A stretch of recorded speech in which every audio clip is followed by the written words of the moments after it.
It's 1939, and the British are being pounded by Germany and mainland Europe, and Winston Churchill wants to hit back hard. His answer? Stop fighting under accepted gentlemanly rules of engagement and create a group of warriors who become the first deniable secret operatives to strike behind enemy lines. I wish I could tell you I wrote that, but I did lift it from IMDb. Yes, The Ministry of Ungentlemanly Warfare is Guy Ritchie's new feature starring Henry Cavill as Gus March Phillips, our fearless, roguish leader, along with, of course, Alan Ritchson as Anders Larson, Henry Golding as Freddie Alvarez, Alex Pettifer as Jeffrey Appleyard, Hero Finds Tiffin as Henry Hayes, and Isa Gonzalez as Marjorie Stewart, who doesn't actually pal around with the Ministry of Ungentlemanly Warfare. She's kind of doing her own thing. See, what they've got to do in this film is cross around the north side of I know, here we go. Cross around the north side of Africa to get to a secret Spanish base where the Germans are hosting U-boats, and they're filling up U-boats with supplies, and they're sending them out to the Atlantic, and they're blowing up ships everywhere. So if the Allies want to get the U.S. to come over and help with the war, they've got to figure out a way to dispatch the U-boats. They send over our group of gentlemen to go and just knock the whole thing out. Blow it up, blow it all to hell. That's the goal of the Ministry of Ungentlemanly Warfare. Before they get there, Isa Gonzalez is going to go and kind of smooth things out, have a conversation with Till Schweiger, who's over there playing Heinrich Luhr. He is a big Nazi bad guy. He's the leader of the bad guys over there. And she's got to kind of smooth talk him until our guys sail in and under cover of night and hopefully blow some stuff up and take some things out. Have you seen the trailer? It's going to feature things like Henry Cavill bursting into a room and sticking his tongue out and mowing dudes down with the silenced machine gun. That's pretty much what the movie is. It's a whole lot of Nazi violence. It's a whole lot of laughs. It's the Ministry of Ungentlemanly Warfare. Andy, what'd you think? Man, I really enjoyed this. This is a whole lot of fun. It reminds me, it's like a Mission Impossible kind of setup. You got to put together a big team. You got to pull off this impossible mission, but it's in period appropriate 1945 World War II. Really fun cast. It's funny. There's great jokes all along. Everyone's got funny lines. It is, about shooting Nazis and blowing up Nazis, and so there are some more serious moments, but it's a lot of fun. There's a lot of action. It gets a little bit confusing in the plot. Again, that's what happens in Mission Impossible as well. You eventually you're not real sure what's going on or who's got to do what, but everyone's so much fun, and they're all like good friends, and they all have a very distinct part to play. You got your swimming expert, your explosive expert, your gun guy, your femme fatale, and Isa Gonzalez, who's a Hollywood actress turned spy. All these different fun parts, and it's a whole lot of fun. It's not super serious, but it never claims to be. Everyone's having a great time on this set. Yeah, I was surprised at how much I ended up enjoying it. It's based on the 2014 book Churchill's Secret Warriors, the explosive true story of the Special Forces Desperados of World War II by Damian Lewis.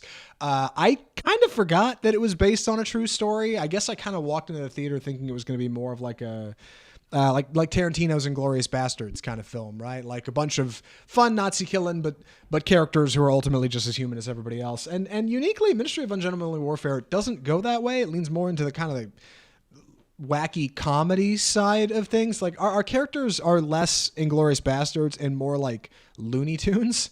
Like yeah. they the way they approach firefights is so goofy and carefree that they're like wildly calm about it, just melting through dudes. And we've got this like strapping group of gentlemen who have mostly worked with Ritchie in the past. He's got some characters back. Cavill played the man from Uncle, right? He was the lead in 2015 for Guy Ritchie. And then Henry Golding was in The Gentleman, 2019. The opposite, of course, of ungentlemanly warfare, and something that I think Guy Ritchie's uniquely poised for, because typically his films are very proper British, right? They'll either be some kind of street film a la Rock and Rolla or Lock, Stock, and Two Smoking Barrels, or something like The Gentleman in 2019 or Operation Guerre de Rouge or whatever that movie was, starring Ruse Josh de Hartnett Guerre. and Jason Ruse de Guerre. Yeah, that movie that came out early last year that nobody saw because it had some super weird deal. And of course he did The Covenant. Like Ritchie's been all over the place lately, but this is something that feels uniquely like fresh for him, feels uniquely British, hits home. And I think it plays to his strength. This is an area where he can like have goofy fun action, big strapping dudes, say some clever British line, blow things up. It's perfect. Like this is where he makes his best kind of films. Yeah, and I think one of the strengths of this is this incredible cast. We have the lovable Henry Cavill, who is so charming. He's got this great smile, and he's both crazy and also not too worried about dying. Like everyone has a little bit too much plot armor, but you're having so much fun you don't care. Ritson, who's in Reacher, the show on Amazon Prime, is in this playing Anders Lawson as a Dutch person. He is the biggest guy I've seen in a while on screen. He's back. We're getting back to like, Schwarzenegger size guys on screen. He's so much bigger than everyone. Yeah. Really impressive physique. He's one of those guys looks great firing weapons and things like that. And he's a lot of fun. Does this Dutch accent. Isa Gonzalez is great as the femme fatale, and she's I don't think she's not British in real life, I don't think, but she has a good British accent. Carrie Elwes. Babs, I worked on this name. Olusen Mokun, who is also in the first Dune film. He plays kind of the island guy who knows how to get things. Carrie Elwes is kind of the leader of all this. Rory Kinnear as Winston Churchill, who's got a small subplot dealing with some politics kind of back home while he's greenlit this Black Ops operation. And so the cast is really good. It's almost too big sometimes. Henry Golding doesn't have enough to do. Like I really wish we would have had a little bit more of him, but it's a great cast.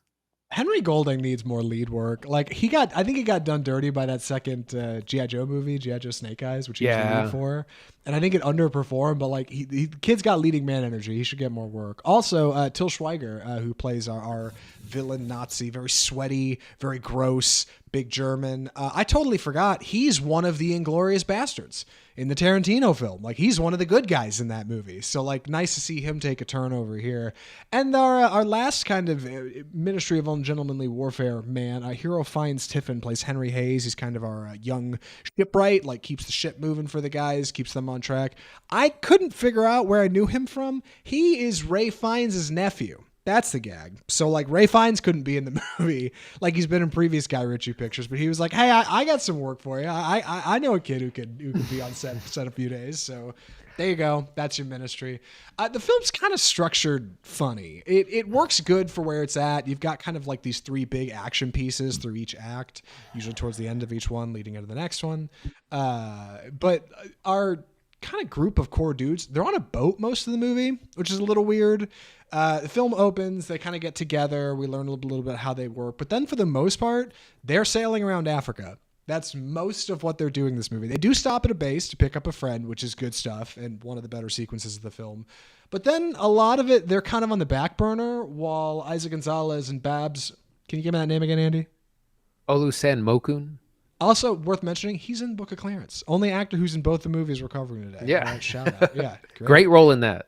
Yes, the two of them are on base at this Spanish base, kind of, trying to ease tensions and work their way into the good favor of Heinrich Luhr, played by Tills, so he can keep his guard down while our boys sneak in cover of night and blow these two tugboats up that will hopefully stop these other ships from pulling out. It ends up a little too complex, I think, in who's who, like Andy said, just a bit too fat on the cast list, but otherwise, like, it does end up being a pretty pleasant 2 hours, mostly because of this, like, wild devil-may-care attitude of our characters. Like, they're just so fast and loose. And Cavill's really funny. God, there's this great scene in the open where he offers a guard a cigar on the way out of like an office, and the guard like looks at his friend guard, and they kind of like nod to each other like, yeah, I guess I'll take one. And right before he goes to grab it, Cavill like yanks it away and laughs at him and walks off. Like perfect kind of like puckish rogue, good dude gone bad, bad dude kind of good character, along with like the goofy beard. Like he ends up seeming like he's got a lot of fun in the picture. Yeah, this movie is so funny. There's great jokes from start to finish. At the beginning, when we got a break, Henry Cavill's being taken out of prison for this super dangerous secret mission, and when he's getting briefed, he points to the tin of cigars, and it's like, so okay if I have one, and they're like, yeah, sure. So he just grabs like a handful and keeps like, and then he keeps putting extras in his pockets. It's like things like that just really irreverent kind of character, and it's like that the whole way. There's funny scenes, funny dialogue, It's a true. lot of fun. I think the only thing that kind of doesn't work for me is it's a little bit too safe. I feel like no one's ever really in any danger. There's a little bit too much plot armor to go around, so that could probably be the stakes could feel a little bit more dangerous from time to time. But I think that's my only complaint.